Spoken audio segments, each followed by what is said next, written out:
y que queremos hoy informar que vamos a seguir atendiendo lo relacionado con la pandemia, pero ya la atención principal en materia de salud la vamos a enfocar a la creación del nuevo sistema de atención para la salud con el propósito de garantizar al pueblo de México el derecho a la salud. Vamos a informar igual los martes sobre el avance en el plan de salud que va dirigido básicamente a quienes no cuentan con seguridad social. Se está reformando, se está mejorando la atención en el ISSSTE, en el seguro, pero el propósito es que los que no tienen seguridad social, la población abierta, sea atendida como se merece. Y esto incluye el que estén en buen estado las unidades médicas, los centros de salud, los hospitales, que tengan los equipos necesarios, que se tengan todos los médicos, los especialistas, que haya atención fines de semana, por la noche, atención permanente, que los análisis clínicos, los medicamentos se entreguen de manera gratuita, que se garantice la gratuidad en la atención médica. No solo lo que tiene que ver con los medicamentos básicos, el llamado cuadro básico, sino todos los medicamentos, todos los estudios, todo lo que tiene que ver con la salud de manera gratuita. Esto también implica abasto suficiente de medicamentos.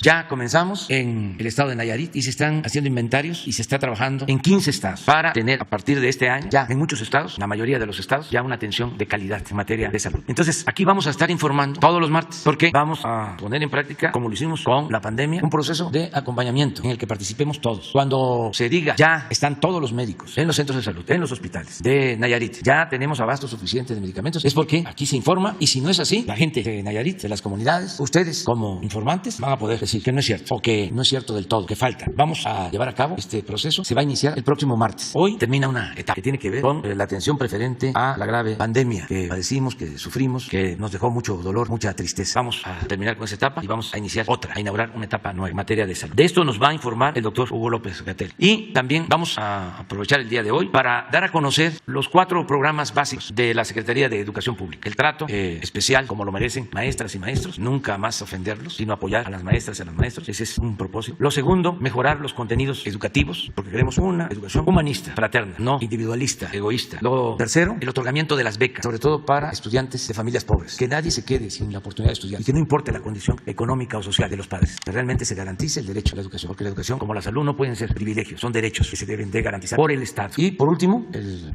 programa, que es la 4ª acción de la escuela es nuestra, que consiste en entregar presupuesto a cada una de las escuelas para que las sociedades de madres y de padres de familia manejen su presupuesto para el mantenimiento de sus planteles educativos y para lo que consideren que va a ayudar a la educación, con la idea de que la democracia es el gobierno del pueblo, para el pueblo y con el pueblo, y con el propósito también de eliminar la intermediación, que el dinero no tenga que pasar por muchas instancias, por muchas dependencias, sino de manera directa desde la tesorería de la Federación a la sociedad de madres o de padres de familia. Ellos en asamblea deciden qué hacen con su presupuesto anual para el mantenimiento de las. Sobre todo esto vamos a tratar el día de hoy, y una vez que se concluya, porque vamos a ser breves, abrimos para preguntas y respuestas. Entonces empezamos con el doctor Hugo López. Un gusto, presidente, muchas gracias. Secretaria, secretario, compañeros, muy buenos días tengan todas y todos ustedes. Vamos a hacer una especie de recuento final sobre lo que ocurrió en la epidemia para destacar las características fundamentales de cómo lo experimentamos en el país y sobre todo también tener una perspectiva de lo que ocurrió en otros países para tener una noción clara de cómo se presentó en México y en parte cómo fue la respuesta. Tenemos la información gráfica. Esta es nuestra curva epidémica de agregación semanal, muy conocida ya por todos ustedes, y lo que vemos es que característicamente en México se presentaron estas 4 olas o 4 ciclos o 4 picos epidémicos. En otras regiones del mundo llegaron a ser 5, 6 o 7. Esto no tiene mayor implicación que la situación de que en cada una de estas oleadas epidémicas hubo una situación de estrés, una situación, por supuesto, de preocupación, pero también de reto para el Sistema Nacional de Salud para poder enfrentar el problema. Esto lo hemos dicho muchas veces, es un hecho conocido y constatado y constatable por todas y todos los mexicanos. Arrancamos la epidemia con un sistema de salud que estaba en ruinas, producto de un desmantelamiento progresivo a lo largo de los últimos 30 o 40 años. Por eso fue crucial arrancar con la posibilidad de reducir la velocidad de contagios con medidas extremas, que en su momento en México le llamamos la Jornada Nacional de Sana Distancia. Esto lo que nos permitió, y esos fueron siempre los objetivos técnicos, fue reducir la transmisión, hacer más lenta la propagación territorial de la epidemia y con ello ganar tiempo para poder poner en funcionamiento unidades especiales COVID conforme fuimos haciendo la reconversión hospitalaria. Como se puede ver en el perfil de la epidemia, el perfil está representado por esta imagen. La primera oleada es una oleada donde la curva epidémica fue sumamente plana comparado con lo que ocurrió en otros países del mundo en esa misma temporada, al inicio de la epidemia, pero también se puede ver de manera muy clara y dramática con la comparación de las otras olas epidémicas sucesivas. La primera ola muy plana, producto de las intervenciones de salud pública que nos permitieron ganar tiempo para poder habilitar los hospitales y atender a todas las personas. Posteriormente tuvimos la oleada de la variante Delta, que fue la más agresiva, como lo mostraré en el dato de mortalidad y de hospitalización, la tercera ola con algunas de las otras variantes y finalmente la oleada de Omicron, que pueden ver fue 3 veces más grande que la tercera ola, pero afortunadamente ya estábamos en una alta cobertura de vacunación y la cantidad de hospitalizaciones y defunciones fue considerablemente más baja. En las las últimas 5 semanas, como lo revelamos hace una semana, hemos tenido ya una reducción muy sostenida de la epidemia. Llevamos más de 3 meses donde tenemos una reducción invariante. Cada vez se mantiene una cantidad de casos mínima. Esto va a ser relevante para considerar cuál es el estado actual de la epidemia y la perspectiva futura. La siguiente, por favor. Como decía, en los impactos importantes o más destacables, más lamentables también de la epidemia, está la enfermedad grave, que aproximadamente en 5% de la población infectada por el virus SARS-CoV-2 se presentó, con la necesidad de hospitalizar a las personas. Y ahí vemos el mismo perfil, 4 oleadas, pero en contraste con los casos, vemos que una vez que empezamos a vacunar, en las olas 3 y 4, tuvimos una cantidad, una proporción de personas hospitalizadas sustancialmente menor a lo que ocurrió al inicio de la epidemia. En la sombra de color claro, que se ven estas dos gráficas, la de arriba, camas generales, la de abajo, camas de terapia intensiva, vemos la capacidad hospitalaria que mantuvimos en todo momento y que logramos con la reconversión en las primeras 6 semanas de la epidemia. Vean ustedes en el extremo izquierdo de las gráficas cómo teníamos una muy limitada capacidad hospitalaria, pero en 6 semanas logramos montar esa capacidad y la sostuvimos a lo largo de toda la epidemia, teniendo prácticamente el doble de camas de lo que en su momento fue necesario utilizar para atender a las personas. En este momento se ha mantenido también muy estable la reducción de la hospitalización, 3% de ocupación en camas generales, 1% en camas de terapia intensiva, y en algunas entidades federativas ya varios días consecutivos con ninguna ocupación de las unidades de cuidados críticos COVID. Esto lo que nos permite es identificar también una estabilidad en este impacto tan importante. Y finalmente, respecto al perfil de la epidemia, la mortalidad, la situación más delicada, más lamentable de cualquier enfermedad es la pérdida de la vida. Y lo que vemos también es esta característica de que una vez que empezamos a vacunar, logramos llegar a la tercera y sobre todo a la cuarta ola con una población fundamentalmente protegida de los desenlaces que puede proteger la vacuna contra COVID en cualquiera de sus variantes o marcas. Y lo que vemos es que tuvimos una reducción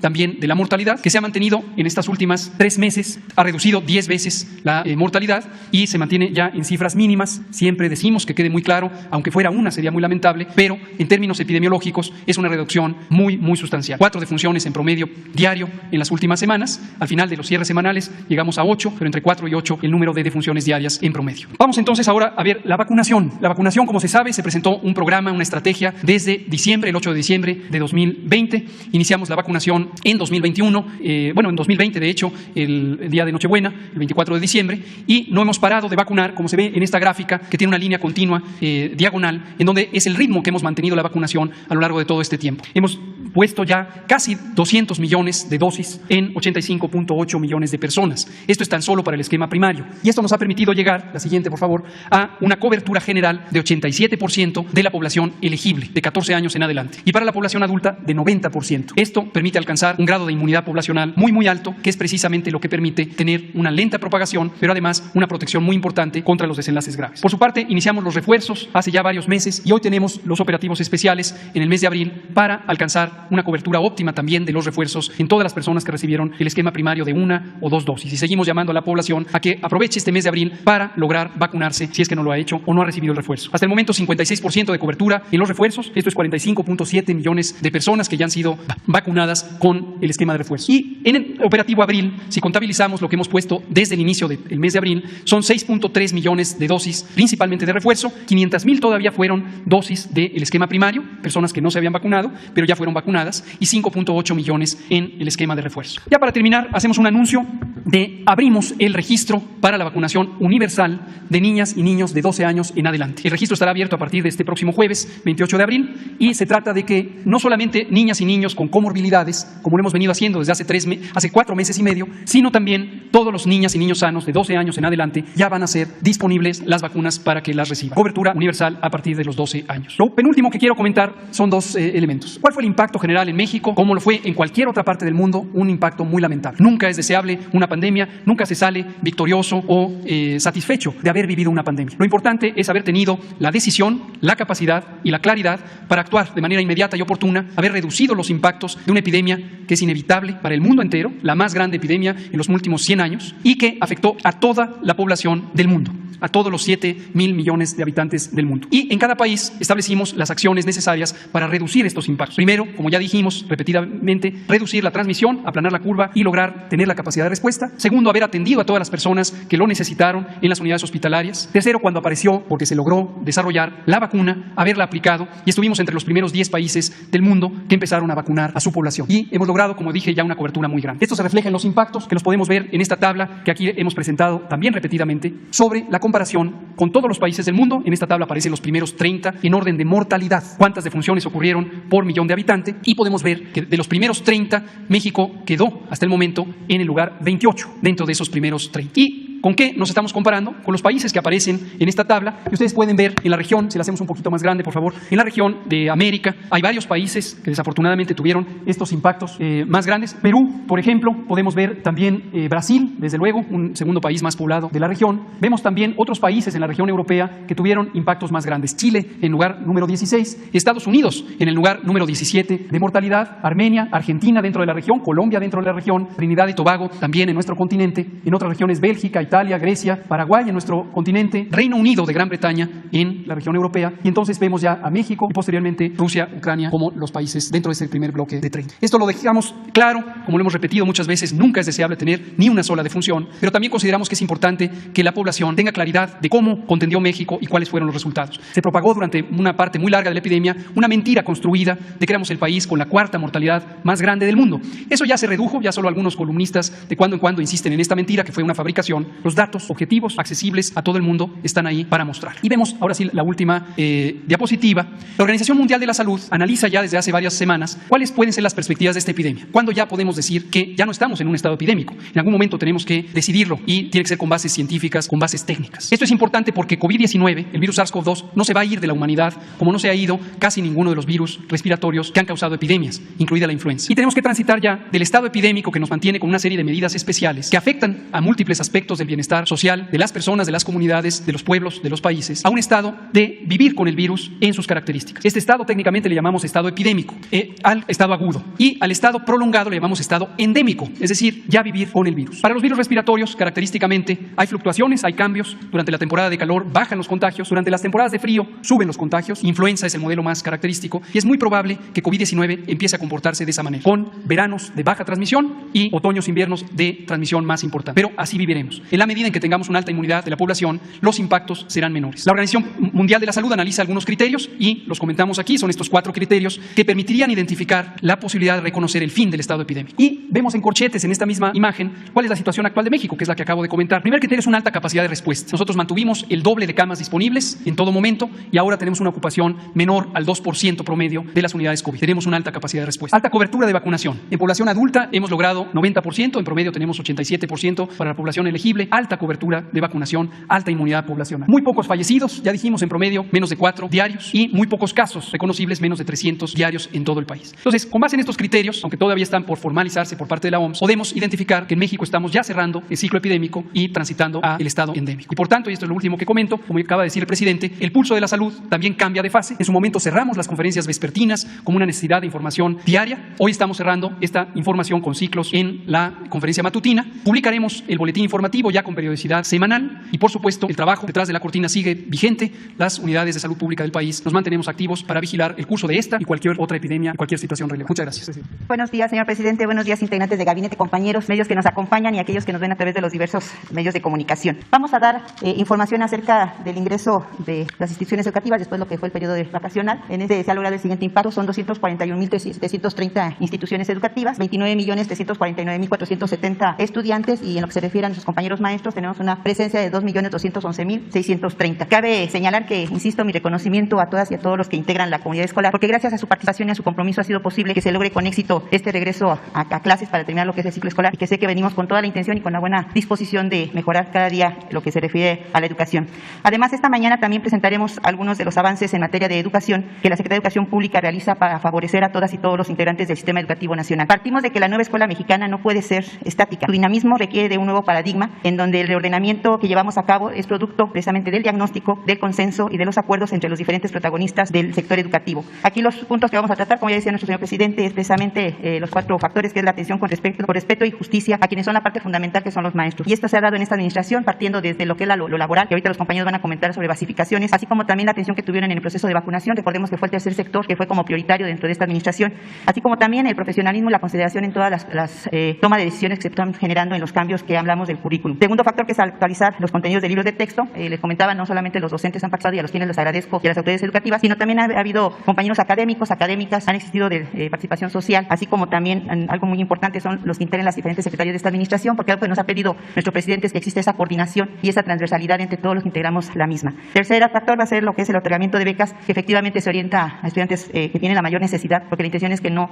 exista esa atención a los que más lo necesitan, la gente, los niños pobres o las comunidades pobres. Y por último, el mantener en buen estado lo que son las instituciones, que es el programa de la Escuela es Nuestra. Y aquí yo sí quiero aprovechar para agradecer mucho al señor presidente, porque nos pidió que hiciéramos un gran esfuerzo en ese análisis y en esa propuesta para integrar en componentes como es horario ampliado y como es alimentación dentro del programa de la Escuela es Nuestra. Y que además, bueno, ahorita lo comentará la maestra, pero algo que se me hace muy importante es que no solamente se va a aumentar el número de escuelas beneficiadas, sino también se va a aumentar el monto que se le da a cada institución. Y eso precisamente es como resultado de una buena administración, de algo que el presidente nos ha pedido, que es el garantizar atención primero a los necesitados a través de un programa de austeridad, de una buena atención a las finanzas, y creo que eso ha dado como resultado este logro que ahorita lo van a ver y que es muy bueno para nuestras escuelas, sobre todo para nuestros niños. Gracias, señor presidente, por ese esfuerzo, y bueno, le pido a los compañeros ya procedan a dar su información. Muchas gracias. Buenos días a todas y todos, señor presidente, señora secretaria, señor secretario. En sus 4 ejes transversales en materia de política educativa, ya lo mencionó el señor presidente, la propia secretaria, las condiciones laborales del magisterio, decirles a todos ustedes que se construyó un nuevo marco normativo que elimina el carácter punitivo de la reforma educativa del 2013. En su artículo 3 constitucional se reconoce el papel fundamental de las maestras y maestros en el sistema educativo nacional y desde luego en el proceso de transformación social. Esto da pie a la creación del sistema para la carrera de las maestras y maestros, en el que se prioriza a través de convocatorias la admisión, promoción y reconocimiento del personal educativo a través de procesos de selecciones públicos, equitativos, transparentes e imparciales. Se abroga la Ley General del Servicio Profesional Docente y se emite la Ley General del Sistema para la Carrera de las Maestras y Maestros. En ese sentido, se privilegia el derecho de las maestras y maestros de acceder a un sistema integral de formación retroalimentado por evaluaciones diagnósticas. Hay un respeto irrestricto de la permanencia de las maestras y maestros, eliminando el carácter punitivo de la ya comentada reforma educativa del 2003. De igual manera, se fortalece a las instituciones públicas de formación docente a través de planes y programas de las escuelas normales, que damos prioridad en la prelación para los egresados de dichas escuelas. Esto origina a través de estos años la concurrencia de mesas tripartitas, gobiernos de los estados representados por las autoridades locales, representado por las organizaciones sindicales, y para el caso que nos ocupa en educación, tuvimos nuestra responsabilidad las mesas de incidencias, las mesas de basificaciones, la mesa de reinstalación de docentes, y me voy a permitir solo citar algunos resultados de las mismas. Con respecto a las mesas de incidencias, se atendieron y regularizaron más de 27,000 claves que presentaba alguna incidencia por conceptos de recategorización, reubicación o pago de adeudos. Para el caso de las mesas de basificaciones, hoy día hemos llegado a basificar cerca de 500,000 trabajadores de la educación, lo que corresponde con respecto al sexenio pasado. En solo 3 años hemos duplicado el esfuerzo y la tendencia al cierre del ejercicio 2022. Tenemos diagnosticado personal susceptible de basificar del orden de 135,000 personas más. Es decir, que al cierre de este año estaremos basificando alrededor de 650,000 personas, trabajadores de la educación. Con respecto a la mesa de reinstalación de docentes, se reinstalaron 1,057 docentes cesados por la aplicación de la hoy derogada Ley General de Profesionalización Docente. De igual manera, citar que varias secretarías de Estado concurrieron a dichas mesas, por mencionar la Secretaría del Trabajo y Precisión Social en la mesa de situación sindical, en la que se privilegió los procesos democráticos al interior de la vida sindical, buscando democratizar aún más estos procesos en su desarrollo. La mesa de presos políticos, que correspondió a la Secretaría de Gobernación. En fin, desde luego citar aquí la negociación del pliego nacional de demandas presentado por el CENTE, una organización, un franco aliado de la educación para este país. Al igual que la CENTE, los amigos de la coordinadora hemos tenido mesas tripartitas de trabajo y continuamos en el ejercicio de las mismas.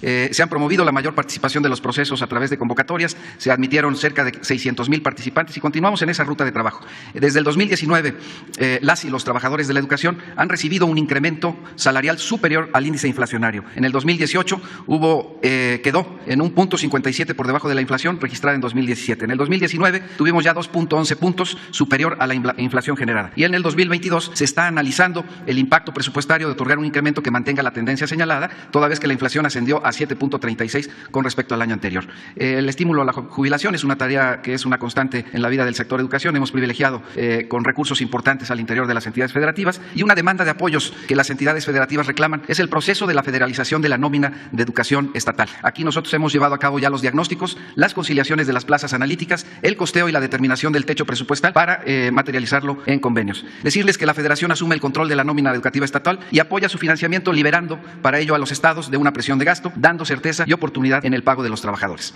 En resumen, lo ya mencionado por el señor presidente al inicio de esta conferencia, la dignificación de las maestras y maestros se hace patente en el Gobierno de la República, traduciendo el discurso en beneficios directos de los trabajadores de la educación. Muchas gracias. Con su permiso, presidente, con su permiso, compañeros, permítanme mandar un fuerte saludo al colectivo de docentes, bibliotecarios y promotores de lectura de todo el país. La nueva escuela mexicana y la reforma educativa del año 2019 no solo implicaban revalorizar al magisterio en un plano laboral. Sin lugar a dudas, mejorar la condición económica de los docentes es básico, pero si esto no se acompaña con un nuevo modelo educativo que contemple a los maestros y maestras como líderes de su comunidad, la Cuarta Transformación no habrá colmado la expectativa magisterial y habremos continuado con el proceso de privatización, estigmatizando a los docentes. Como nuestro presidente señaló en días pasados, con la participación de 556 maestras y 65 pedagogos, se han elaborado los contenidos de 97 libros de texto de primaria y telesecundaria. Justo ahora, 641 docentes esperan ansiosos continuar con el diseño de la nueva familia de libros de texto. Esta cantidad nos podría llenar de orgullo, pero en la Secretaría de Educación Pública en general y en la Dirección General de Materiales Educativos en particular, reconocemos que esa cifra es un deslucido ejercicio de retórica, porque cada uno de esos materiales, en menor o mayor medida, así como el desarrollo de la práctica docente en todo el país, continúan con un modelo educativo neoliberal. Sin duda, tanto la SEP en este periodo de transformación, algunos colectivos magisteriales, así como las autoridades estatales, han buscado contrapesos para aliviar la agresividad de dicho modelo educativo.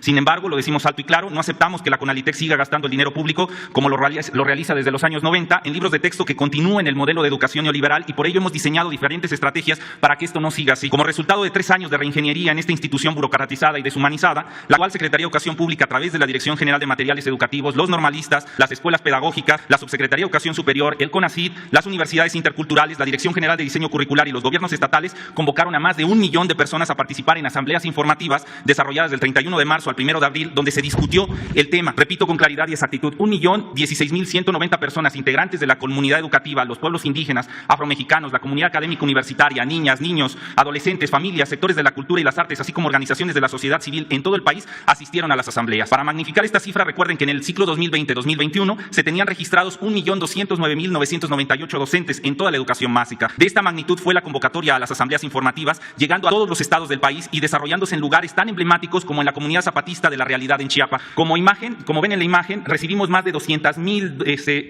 documentos con sugerencias de los docentes, los cuales ya fueron sistematizados y se entregaron a las áreas los resultados de dichos análisis. Estos ejercicios derrumbaron el prejuicio que aseguraba cómo los docentes mexicanos solo servían para quejarse de su precariedad laboral, pero que ignoraban de cuestiones básicas en pedagogía, reprobados en todo lo que implicara su labor educativa. Hoy, la SEP, hasta en sus funcionarios más conservadores, tuvieron que aceptar que el magisterio mexicano tiene la capacidad para diseñar los libros de texto y el modelo educativo que el país requiere, porque solo ellos tienen el pulso de lo que acontece en cada una de las miles de aulas en todo el país. Por favor, observemos este pequeño video como ejemplo de dichos ejercicios. En 2022 continúa la transformación educativa del país. En un proceso sin precedentes, la Secretaría de Educación Pública convocó al Magisterio Nacional a participar en foros regionales en 7 estados y 32 asambleas para el análisis del plan y programas de estudio, así como para el rediseño de los libros de texto gratuitos para la educación básica. Es fundamental que la propia Secretaría de Educación Pública tenga un acercamiento con nosotros para poner sobre las mesas esta nueva propuesta curricular. Fundamental conocerla todos, apropiarnos de ella, pero sobre todo comprenderla para que realmente se pueda implementar. Participaron 330.710 docentes en la modalidad presencial y 669.651 a través de plataformas digitales. Presentaron sus propuestas, opiniones, planteamientos y comentarios sobre el currículo de nivel básico. Que es enriquecedor el hecho de estar con diversos actores de la vida educativa y que entre todos estemos construyendo este nuevo modelo educativo. Del total de participaciones, 39% correspondieron al plan y programas de estudio, 31 a valoraciones generales del magisterio, 21 a integración de modelo curricular y 9 al rediseño de los libros de texto gratuitos. ¿Qué es lo que se habla en cuanto a las orientaciones didácticas, entre los diálogos? Reconocer educación inicial como parte, como eje medular de la educación básica, realmente es un gran logro. Para robustecer este proceso, se realizaron 5 diálogos temáticos para la construcción de la propuesta curricular de la educación básica, en el que participaron 15.829 representantes de los distintos sectores sociales. Esta fase se desarrolló con el acompañamiento de la comunidad académica, pueblos indígenas y afromexicanos, niñas, niños, adolescentes y sus familias, sector cultural e integrantes de organizaciones de la sociedad civil. Los docentes, por primera vez en la historia, son parte de la construcción curricular. Demostraron que su experiencia, liderazgo, formación, capacidad y compromiso con su labor están al servicio de niñas, niños, adolescentes y jóvenes. Gracias. Con tu participación logramos la transformación educativa del país. Muchas gracias, docentes de todo el país. Termino. Podría señalar centenares de problemas problemas sociales que el modelo neoliberal, meritocrático, conductista, gracias, punitivo, patriarcal, racista, competencial, eurocéntrico, colonial, inhumano y clasista ha generado. De hecho, poseemos centenares de artículos, tesis de investigación, ponencias que así lo confirman. Como todo en este sistema económico, la educación se convirtió en una moneda de cambio, en un negocio que absorbe miles de millones de pesos al año con la promesa de calidad, crecimiento sostenido, enciclopedismo, especialización, competencias, etcétera. Todo para generar un modelo meritocrático, elitista, patriarcal y racista que utiliza la educación como un factor de legitimación de la diferencia, del clasismo y de la supuesta movilidad social.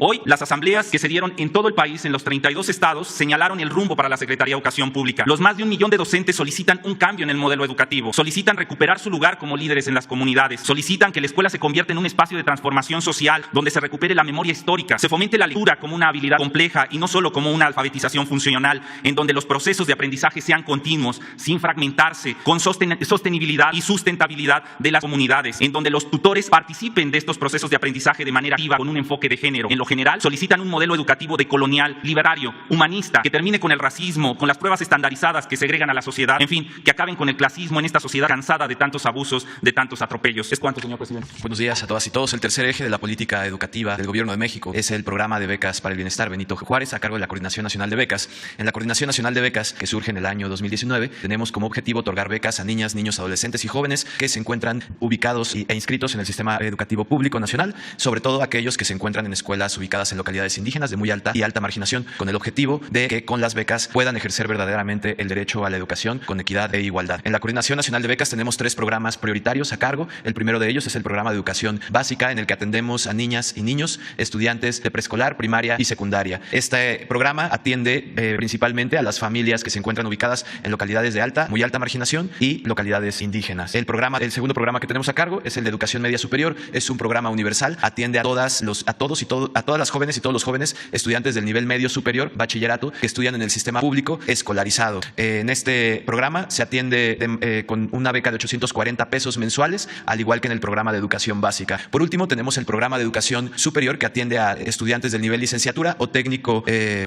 superior. En este programa atendemos principalmente a los jóvenes que estudian en universidades rurales indígenas, ubicados en localidades de alta y muy alta marginación. En este programa se otorga una beca de 2,450 pesos mensuales. La siguiente, por favor. Estos son los datos del primer cuatrimestre del año. En el programa de educación básica atendimos a 5.6 millones de niñas y niños de todo el país, con una inversión social de poco más de 12,000 millones de pesos. Me gustaría también aquí resaltar que el día de ayer comenzamos en la Coordinación Nacional el proceso de incorporación de nuevas familias beneficiarias en localidades indígenas y de muy alta marginación. A partir del día de ayer y durante todo este mes y el que sigue, estaremos llegando a más de 32,000 escuelas ubicadas en las localidades más marginadas del país. Aprovecho para mandar saludos a todos los compañeros de la Coordinación Nacional que están haciendo este esfuerzo. En el programa de educación media superior llegamos a 4 millones de beneficiarios en los primeros 4 meses del año, con una inversión de más de 13,000 millones de pesos. Por último, en el programa de educación superior se atendieron a 406,000 universitarios con una inversión de 3,000 millones de pesos. Cabe resaltar que también el día de ayer se abrió nuestro sistema único de beneficiarios para los jóvenes de licenciatura que son informados, que pueden participar en la convocatoria de jóvenes escribiendo el futuro. Sería cuanto. Muchísimas gracias. Con su permiso, señor presidente, secretario, buen día a todas y a todos. Continuando la presentación y reiterando lo que menciona el señor presidente y la señora secretaria, procedo a informar sobre los avances de la próxima estrategia de trabajo para el fortalecimiento de esta iniciativa de ver del programa de La Escuela es Nuestra. En seguimiento puntual a lo informado en el informe de gobierno del señor presidente, es de suma importancia recalcar que la atención del programa se enfoca en destinar recursos a la renovación, ampliación, mejora de la infraestructura escolar y su equipamiento. No obstante, en este año se integra la posibilidad del uso del apoyo para el establecimiento de un horario extendido y servicio de alimentación de manera directa a madres y padres de familia, a fin de promover un mejor aprovechamiento para favorecer la salud y generar un desarrollo integral en las y los estudiantes en zonas con históricos rezagos y carencias. Estos dos apoyos que se incorporan en el programa son acciones que derivan de la intención del gobierno federal de atender la demanda de madres y padres de familia de que sus hijas e hijos tengan acceso a escuelas dignas y que al mismo tiempo signifiquen estos espacios de aprendizaje seguros y sanos.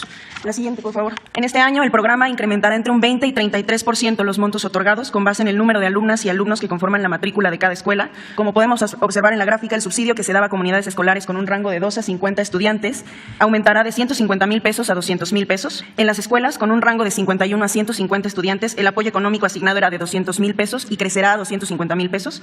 Finalmente, las escuelas con más de 150 alumnos recibirán 600,000 pesos. Siguiente, por favor. El programa La Escuela es Nuestra, reiteramos que promueve la participación de las comunidades educativas en la toma de decisiones mediante la entrega directa y sin intermediarios de los recursos económicos a los comités escolares de administración participativa, integrados por madres, padres de familia, maestras, maestros y estudiantes. En 2022 se beneficiará a 45,000 escuelas, cifra que sumada a las atendidas en 2021 da como resultado una proyección de atención de 113,000 escuelas y casi 9 millones de alumnos beneficiarios en 2023. La siguiente, por favor. En el programa La Escuela es Nuestra se tiene el propósito de atender las necesidades de las escuelas de nivel básico de las regiones más vulnerables del país a partir de 4 criterios fundamentales: la presencia de comunidades indígenas y afromexicanas, grado de marginación, situación de pobreza, carencia de servicios básicos e índice delictivo. Como ejemplo, en la gráfica se muestra Chiapas, Veracruz, Oaxaca, Guerrero y el Estado de México, de los cuales en color claro observamos la atención que se les dará en 2022 y en color oscuro la atención proyectada para 2023 en estas entidades prioritarias de acuerdo con los ejes descritos anteriormente. En la siguiente lámina podemos ver el porcentaje de avance de cada entidad respecto del total de sus escuelas, que conforman la cobertura considerada para 2023. Podemos observar el caso de Campeche, Chiapas, Guerrero, Oaxaca, Quintana Roo, Veracruz y,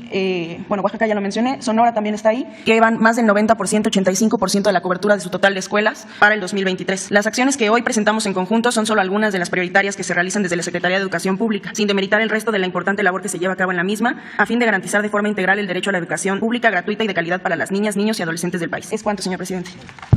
Bueno, pues nos tardamos, pero recuerden que esta conferencia es para informar a todo el pueblo. Entonces, vamos ahora a las preguntas.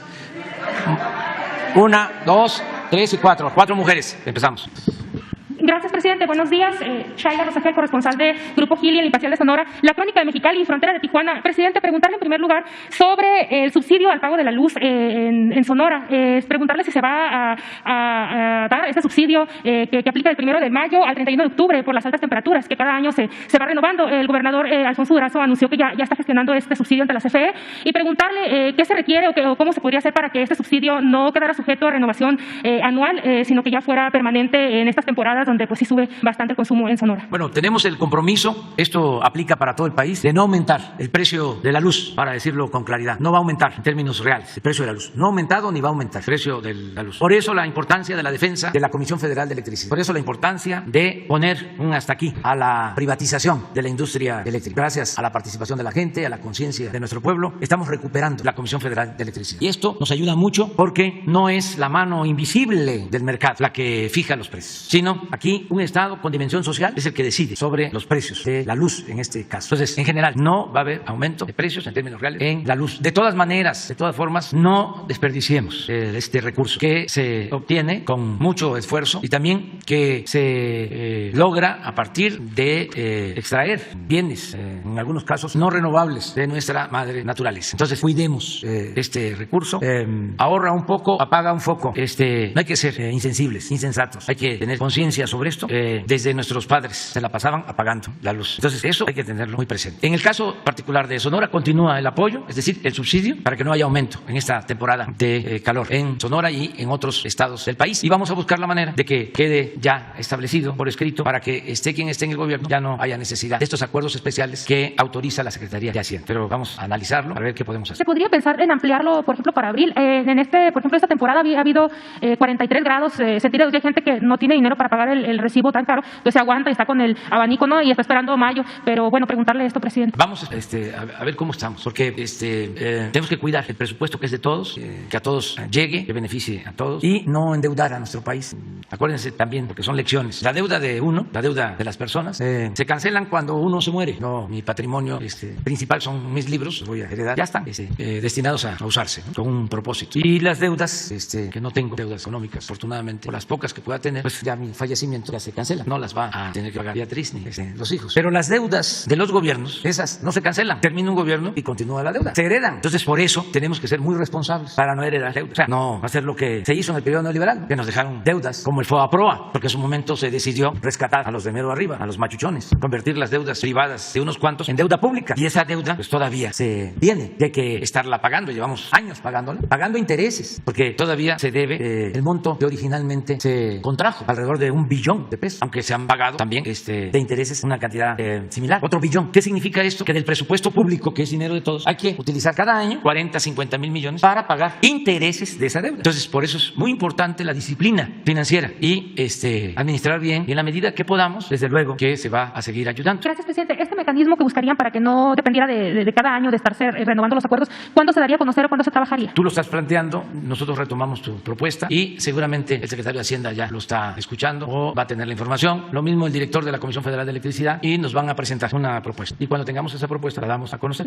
Es para asegurar hacia el futuro, porque mientras estemos nosotros, el compromiso y lo más importante es la palabra, el cumplir con la palabra empeñada. El compromiso es que no va a aumentar el precio de la luz y que va a continuar el apoyo en el caso Sonora y otros estados. Gracias, presidente. Gracias, presidente. En una segunda pregunta, en Baja California se acaba de retirar ya el cubrebocas, queda obligatorio en tanto en lugares abiertos como encerrados. Yo sé que la Federación pues nunca ha hecho obligatorio el uso de cubrebocas, sin embargo, pues cada estado ha tomado sus decisiones, ¿no? Ahorita con todo lo que han comentado de la pandemia, del estado de la pandemia, ya que se está transitando a un estado endémico, ¿cuál sería la recomendación? Aquí en la Ciudad de México todavía piden obligatorio el cubrebocas en lugares cerrados, en tiendas, restaurantes, nada más se lo pueden quitar para comer. Aquí mismo no tendremos el cubrebocas, entonces, ¿cuál sería la recomendación de salud? Pues esto, a ver si Hugo lo puede explicar, ya lo ha visto.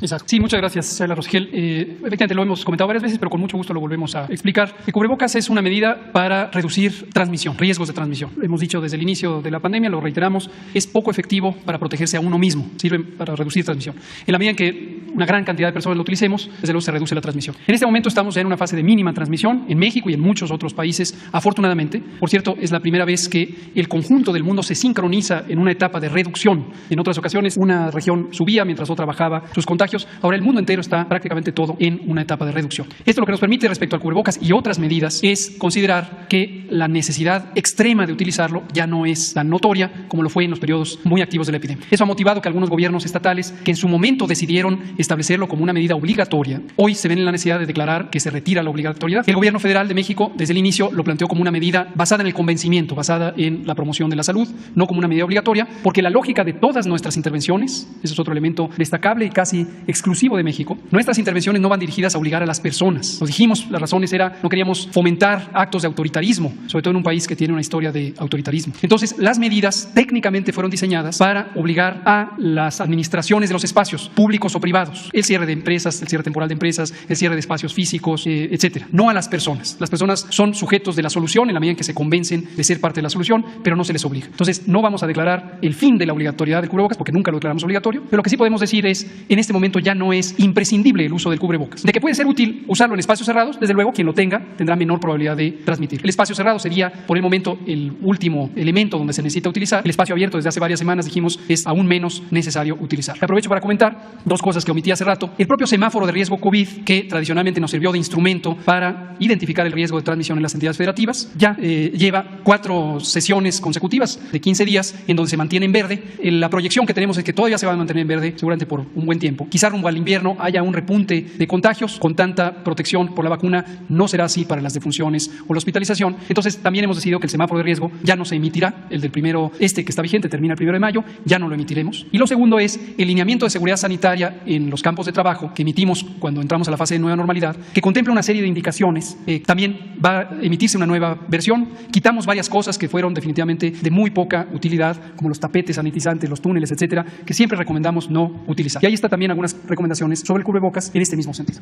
Entonces, recomendaría, doctor, porque bueno, lo hacen obligatorio en los lugares, aquí por ejemplo en la Ciudad de México, si entras a un centro comercial, a una tienda, si no traes el cubrebocas te lo piden, ¿no? Es obligatorio, si no, no entras. Entonces, ¿cuál sería la recomendación? Con la publicación, gracias por precisarlo, con la publicación de este nuevo lineamiento, ya está listo el documento técnico, pasa a revisión de la Oficina Jurídica de la Secretaría de Salud. En su momento, quien tiene la autoridad para emitirlo es el Secretario de Salud y se publicará en Diario Oficial la notificación de la nueva versión. Y en esa nueva versión ya quitamos ese carácter restrictivo o obligatorio de uso en los espacios de uso público, privados de uso público o espacios públicos netamente. Pero se anunciará cuando ya se emita, seguramente en muy pocos días. Gracias. Compañera. Gracias, presidente. Dalila Escobar, de Tiempo.tv. Pues primero preguntarle sobre este asunto de lo del tramo 5 del Tren Maya y del Sálvame del Tren. Ayer, bueno, pues ya se había dicho que se había cancelado y había dado usted las razones, sin embargo, vinieron los ambientalistas y de hecho, bueno, pues Eugenio Derbez lo que publicó fue que no había faltado por capricho, sino por una cuestión laboral y que si usted quería una fotografía con él, pues se lo hubiera dicho. Así fue como lo comentó el comediante. También parte de lo que dijeron los ambientalistas es que sigue existiendo, ellos consideran que existe un riesgo latente de que pudiera incluso caerse el Tren Maya en este tramo porque, bueno, pues aseguran que no hay los estudios necesarios para pues determinar que es un suelo seguro, por decirlo de alguna manera, y justo donde se trasladó el nuevo trazo es donde pudiera haber este riesgo. También acusaron que en el ejido, que sale de hecho en el video de Jacinto Pat, hubo la entrega de 150 millones de pesos y una vez que hubo eso, los habitantes cambiaron de opinión. Fue parte de lo que estos ambientalistas mencionaron ayer. ¿Qué les responde? Sobre todo si tomaría en cuenta la consideración de poner una nueva fecha tal vez para reunirse y aclarar esos puntos que ellos mencionan. Pues son opositores al Tren Maya y no solo al Tren Maya, son opositores a la transformación del país. La mayoría de ellos. Es cosa de que vean sus publicaciones. No solo es con relación al Tren Maya, siempre han estado en contra de nosotros. Ellos pertenecen al bloque conservador. Es como cuando hay una manifestación muy justa en defensa de las mujeres y se montan en esa causa quienes están en contra de nosotros, del bloque conservador. O sea, derechos humanos, defensas de las mujeres, que pues, todos estamos defendiendo a las mujeres, evitando abusos a mujeres y desde luego lo extremo que es el feminicidio. Todos los días trabajamos para eso. Medio ambiente y en todo están, porque lo que quieren es detener el avance de la transformación, porque ellos son conservadores. La palabra, el término, el concepto conservador es eso, mantener el estatus, conservar, y nosotros queremos transformar. Ese es el fondo. Y pues son artistas con poca dimensión social, pueden ser muy famosos, pero no tienen amor por el pueblo. Se preocuparon en ser exitosos, pero le dieron la espalda durante mucho tiempo a los humildes, a la gente pobre. Se quedaron callados cuando saqueaban al país impunemente y de repente pues se convierten en paladines, ¿no?, de la defensa del medio ambiente o de otras causas. Los intelectuales orgánicos, lo mismo. Es una vergüenza. Lo de Aguilar Camín, que me insulta, me llamó, creo, no lo puedo repetir. Pero hay constancia, pues chumela cada rato. Ayer, la señora Denise Dresser, eso sí, ponlo, está interesante para que vean el nivel, lo que está originando este movimiento. Porque yo estoy seguro que mucha gente tenía una idea distinta de la señora Dresser, como tenía una idea distinta de Aguilar Camín, o de Krause, o de Chumel, o de Loret de Mola. Pero ahora, como son tiempos de definiciones, pues muchos están mostrando el cobre. Yo estoy seguro que quienes eran simpatizantes de la señora, sí, ya los niños están en la escuela, entonces lo podemos decir. Y además es para que vean el nivel. Trump exigió y AMLO entregó. Trump amenazó y AMLO cedió. Trump demandó militarizar la frontera y AMLO cumplió. Trump impuso condiciones y AMLO cedió soberanía. Todo esto es falso, pero no es eso. El tema es esto. En pocas palabras, y citando el lenguaje de la 4T, Trump se la metió doblada. Eso es. ¿Qué explicación? Debería de ofrecer una disculpa pública por la vulgaridad. Una cosa es tener diferencias, ¿no?, de adversarios. Yo ni siquiera hablo de enemigos porque no tengo ni quiero tenerlos. Tengo adversarios y podemos tener diferencias, pero así están. Entonces esto no sucedía antes porque todo era pura simulación. Entonces me pregunta sobre los ambientalistas, pues eso es lo que respondo. Ahora resulta que ya no solo es la preocupación por los cenotes o los ríos subterráneos o por los árboles, sino porque se va a fracturar la vía. Ya salieron estructuristas, ingenieros estructuristas. ¿Usted respondería que justo en el avance de las obras nunca encontraron un riesgo de que pudiera pues derrumbarse en algún punto ya de este nuevo trazo? No, pues era lo que decían cuando los segundos pisos. El mismo Salinas de Gortari salió una publicación, porque en una ocasión una columna se construyó porque estaba en el proyecto para reforzar, y él salió a declarar de que estaba tan endeble el segundo piso que ya se le estaba apuntalando para que no se cayera. Salinas de Gortari. Entonces imagínense cómo nosotros vamos ni a destruir la naturaleza, ni afectar el medio ambiente, y tampoco hacer una obra que vaya a ocasionar una desgracia. Hay ingenieros, especialistas, no solo los coordinadores del proyecto, las empresas tienen ingenieros especialistas. Ya en el informe que se presentó se da a conocer cuántos biólogos están trabajando en el proyecto, cuántos arqueólogos. ¿Tienes el dato? ¿Por qué no lo pones? ¿Van a dar a conocer las manifestaciones de impacto ambiental? Sí, todo. No tenemos nada que ocultar, pero debe quedar claro que ellos no actúan de buena fe. Son otros sus propósitos. Es como los amparos para que no se construyera el aeropuerto Felipe Ángeles. Es lo mismo. Y los intereses que siempre están ahí detrás, porque muchas de esas asociaciones reciben financiamiento de particulares y hasta de gobiernos extranjeros. 105 en materia ambiental. Y por el lado de los rescates arqueológicos, 292 arqueólogos. Y van a venir aquí el director de antropología, Diego Prieto, también María Luisa Albores, a informar sobre esto. Y toda la información que soliciten quienes están en contra del Tren Maya la van a tener. No tenemos nada que ocultar, absolutamente. Gracias, presidente. En un segundo tema que tiene que ver con asuntos de violencia en contra de las mujeres. Marzo en sí pues ha sido un mes muy violento en este sector. Preguntarle, bueno, pues más allá de atender las causas que originan la pobreza, que son causas distintas a las que originan la misoginia, ¿qué es lo que ha encontrado el gobierno federal a más de 3 años de gobierno, de las causas que se puedan dar en torno a que se sigan dando estas cifras en aumento de desapariciones de mujeres, de feminicidio, de violación, etcétera? ¿Qué es lo que usted considera que algo no ha funcionado en la sociedad mexicana para que, diferenciando la pobreza de la misoginia, algo no está resultando bien para las mujeres? Pues yo siento que el problema, la falla de origen, es el modelo imperante durante mucho tiempo. Creo que se dejaron de promover principios, valores, se quiso eclipsar todo el sistema de vida inspirado en nuestras culturas, en nuestras grandes civilizaciones, por un sistema materialista, individualista, egoísta, lo que aquí mencionó Marx Arriaga en el enfoque neoliberal de la educación. Eso es lo formal. Y entonces la pérdida de valores culturales, morales, espirituales, aparejada a la falta de oportunidades, al empobrecimiento, a la desigualdad, pues ocasionó, nos llevó a una decadencia. Fue un proceso de degradación progresivo. Eso es una decadencia. Entonces hizo crisis. ¿Y qué es lo que se tiene que hacer? Pues cambiar completamente ese modelo como lo estamos haciendo, y que no sea el dinero, lo material, lo básico, el triunfar a toda costa, sin escrúpulos morales de ninguna índole, el evitar la desintegración de las familias. O el papel que se cree que deben de tener las mujeres dentro de la sociedad. Sí. pero eso se tiene en nuestras tradiciones, en nuestras costumbres, en nuestras culturas. Lo que pasa que eso se quiso hacer a un lado. Se promovió un modelo distinto, consumista, en donde cuánto tienes, cuánto vales, y la Cheyenne va. Entonces hay que regresar a infundir principios, valores. Por eso es la transformación y todos tenemos que contribuir. Yo escribí en mi último libro sobre cómo la Ciudad de México llegó a ser una de las ciudades de más consumo de artículos de lujo en el mundo. Y al mismo tiempo, y en ese libro puse el ejemplo de un alto funcionario de la pasada administración del gobierno federal que obtuvo mucho dinero. De repente su esposa con el ayudante, un oficial de la Marina, planean asesinarlo para quedarse con la herencia. Pero posiblemente pensaron que los familiares del funcionario pues también iban a pelear por la herencia o a exigir la herencia. Y entonces deciden matarlos a todos. Y la señora reúne en su casa para una comida a su esposo, a los hermanos de su esposo, a su suegra, y llega un comando y los mata a todos. Imagínense el nivel de descomposición social. Y esto aplica en muchos otros casos, lamentablemente. ¿Por qué? Me preguntas, ¿no? Esta actitud, en este caso, por la ambición, por un modelo orientado a lo material. Nosotros lo que queremos es que se pueda nacer de que solo siendo buenos podemos ser felices. Por eso hablamos de una república amorosa y por eso hablamos de que la felicidad no se obtiene solo con bienes materiales, con dinero, con títulos. Los títulos, aquí lo mencionábamos. A ver, si llegaste al nivel de posgrado, si eres doctor, pues estamos viendo el modelo con la señora Dresser.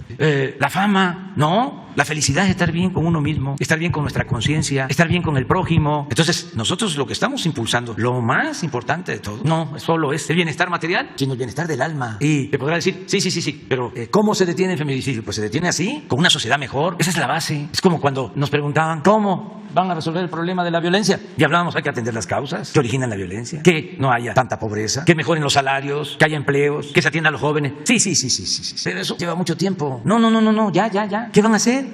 Porque esa era la excusa. No se atendían las causas porque llevaba mucho tiempo. Si nosotros no hubiésemos iniciado con los programas de bienestar, pues estaría peor la situación de inseguridad y de violencia. Aún cuando no hay corrupción y no hay impunidad para nadie. Y el que comete un delito es castigado. Pero aún con eso, lo que ha ayudado más es la atención al pueblo. En el tema de la atención, en el asunto también de violencia y desapariciones, las madres buscadoras, al menos, hay muchos estados, pero también, por ejemplo, en el caso de Sonora, han insistido en poder unirse con usted. Si bien es cierto que pudieran ser en algunos momentos atendidos por la Secretaría de Gobernación y la Subsecretaría de Derechos Humanos, lo que ellas dicen es, y lo que usted planteaba con otros grupos, temas ambientalistas, demás, del contacto directo, de qué tiene que aprenderle el Estado a estas mujeres, que ellas mismas han tenido que salir a buscar a sus hijos y los han encontrado, hijos, hijas, si usted les daría en algún momento audiencia, porque cuando va a Sonora a veces, bueno, pues lo vemos también pues atendiendo asuntos de béisbol, que es un asunto que usted menciona que es atender las causas para los jóvenes. No voy a eso, pero también, nada más, o sea, ya, ahí sí te pasaste. No, pero, o sea, no. No, pero me refiero a que si en algún momento usted le pudiera dar una atención, una audiencia a las madres buscadoras cuando va a Sonora, al menos. Sí, pero voy a Sonora, a los pueblos ya, voy a Yécora, voy a ver a los guarijíos, voy a ver a los Eris, voy a Cananea, o sea, porque no se puede simplificar, ¿no?, a ese extremo que lo estás haciendo, que voy a Sonora al béisbol. No, en algún momento cuando usted fue, claro que fue a los pueblos originarios, pero ellas lo que decían es, si en algún tiempo que pudiera usted dedicar tal vez a este tema, cada vez que pudiera puedo, hacer con ellas. cada vez que puedo, y tengo comunicación con la gente, con todo el pueblo. Pero no las atendería directamente. Sí, se atiende y los están atendiendo como nunca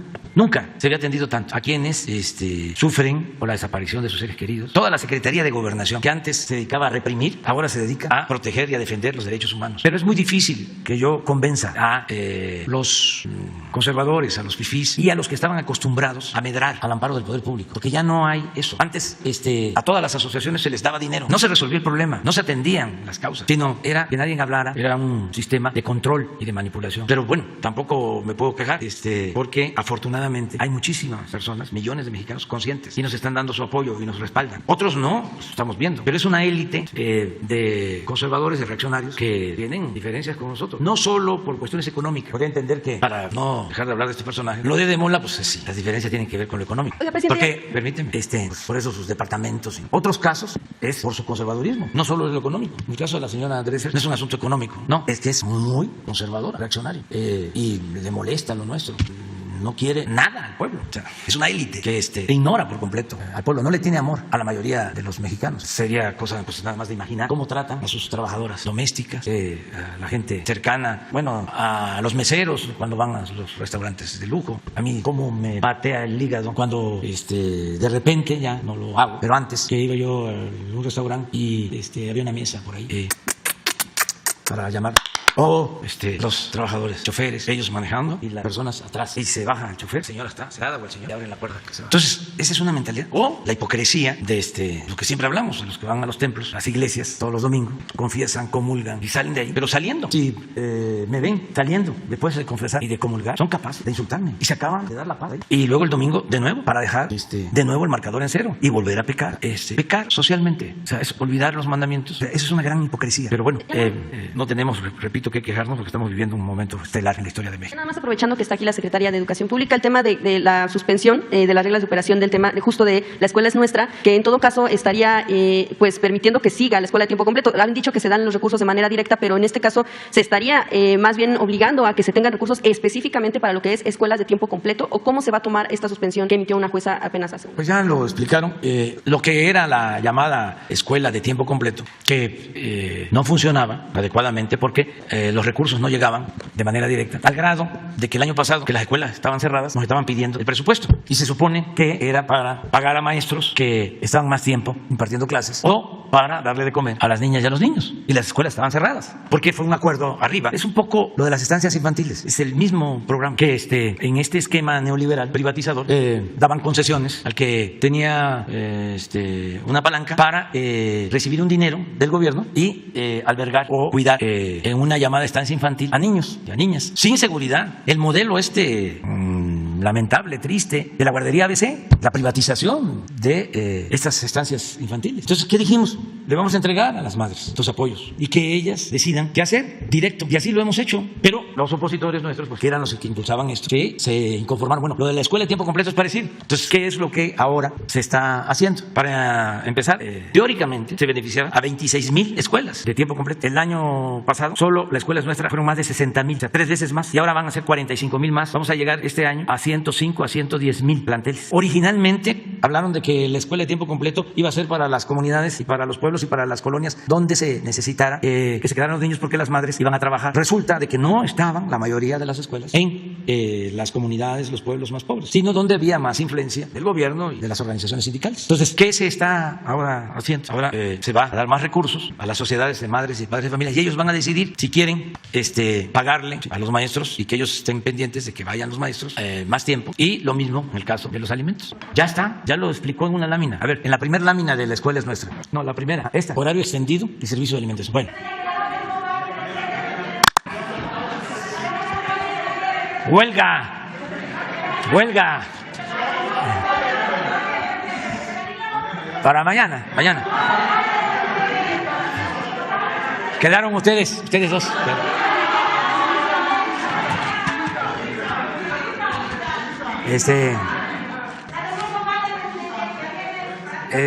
Nada más informar porque ayer se dijo que me la pasé todo el tiempo hablando del departamento de Lorea de Mola, que soy un ¿qué dijo? ¿Qué puso él mismo? Desalmado, sí.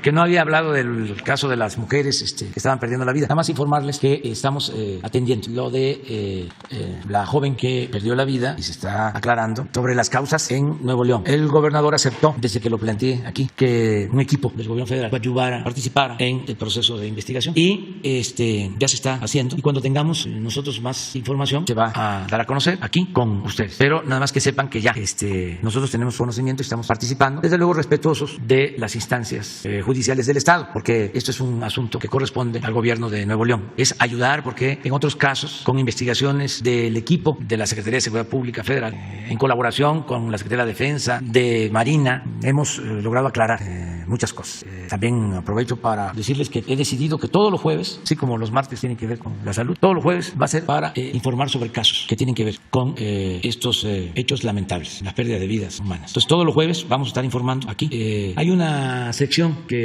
la hemos denominado Cero Impunidad, pues la vamos a presentar jueves tras jueves, para que se tenga la información. Y sí me da envidia lo del departamento de, ¿cómo se llama? Lo de Mola, o sea, porque No lo tienes ahí. Me estaban comentando, nada más para socializar información, pues, porque si no, ni modo que lo van a escuchar en la radio, ¿sí? O lo van a ver en la televisión, o lo van a leer en los periódicos, en algunos, pero mínimo. Entonces, me estaban diciendo de que es el edificio más exclusivo de la Ciudad de México, el edificio con los departamentos más exclusivos de la Ciudad de México. ¿Pon el edificio? Sí, como los del Infonavit. Y también decían que ¿para qué se da a conocer esto? ¿Cómo no? ¿Cómo no? Si esto fue lo que nos llevó a la decadencia a la que hacía referencia, a la que hacía mención. Esta relación de componendas, de complicidades, fue la que produjo la crisis de México. Entonces, si queremos tener una sociedad mejor, pues hay que decir que esto nunca más, ya, basta. Y claro que es un asunto público. ¿Cómo no va a ser un asunto público si eran los atacantes principales, los encargados de destruir a opositores con calumnias? Para eso los contrataban, por eso mucho dinero, para cuidar a la mafia, proteger intereses y destruir a opositores. Entonces, no, el que con esfuerzo, con trabajo, de conformidad con la ley, logra un patrimonio merece respeto. Pero los corruptos no, la corrupción no. ¿Qué vamos a seguir? Considerando que son rateros nada más los que se roban una bolsa en el mercado, los que se roban 2 cilindros de gas en las casas, claro, también son rateros. Y estos no van a perder su respetabilidad. Y luego el sistema, no se dé a conocer porque le afecta. Sí. Entonces, el servidor público sí puede y debe mostrar todos sus bienes. Y ellos que pertenecen a un poder paralelo, un poder económico, un poder político, no. Tienen además el privilegio del anonimato. No, ya. La vida pública cada vez más pública. Y transparencia. La regla de oro de la democracia es la transparencia. Y ojalá y otros también vengan a conocer cuánto tienen todos. Y ahora que un señor inversionista famoso, Moss, sí, compró Twitter, ojalá y lo limpien, que lo limpien de la corrupción que hay ahí, de manipulación con bots, con robots, la compra de publicidad sin transparencia, que se acabe la manipulación y que no haya censura para tener medios de información alternativos y que todos tengamos posibilidad de comunicarnos. Pues muy bien, nos vemos mañana.